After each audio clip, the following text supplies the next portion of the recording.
Ce mardi 13 avril dans Touche pas à mon poste, un jeune homme adepte de soirées clandestines était invité.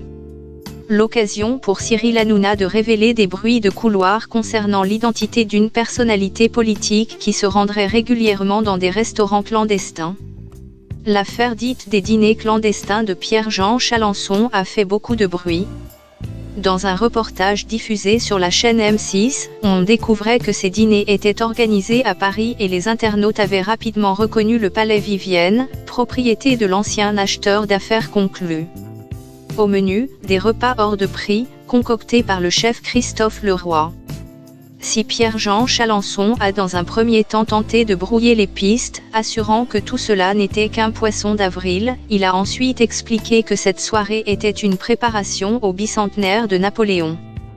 Pierre-Jean Chalancon et Christophe Leroy ont été interrogés par les enquêteurs et leurs domiciles respectifs ont été perquisitionnés.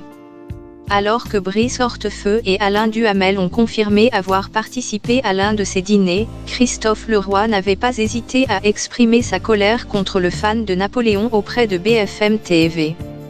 Je dis qu'elle sait astérisken. Je lui dis, je l'appelle, je lui dis ferme ta G astérisque astérisque astérisque astérisque. Tu fais quoi là? Mais c'est fait, c'est trop tard, regrettait l'ami du célèbre collectionneur. Est-ce que vous avez entendu la même chose que moi? Sauf que Pierre-Jean Chalancon n'a pas le monopole des soirées clandestines. Ce mardi 13 avril dans Touche pas à mon poste, un jeune homme adepte des soirées à 200 personnes était invité dans le programme. Alors que les chroniqueurs s'écharpaient sur cette affaire, Cyril Hanouna a tenu à intervenir. On ne va pas se mentir, on entend des hautes personnalités aller dans des restaurants clandestins. On entend des choses. On ne va pas les dévoiler ici mais on est en train d'enquêter. Mais c'est vrai qu'on parle de hautes personnalités politiques qui iraient dans des restaurants clandestins. Est-ce que vous avez entendu la même chose que moi, a-t-il demandé à Gilles Verdet. Exactement. Artistique, médiatique, politique, a énuméré le chéri de Fatou.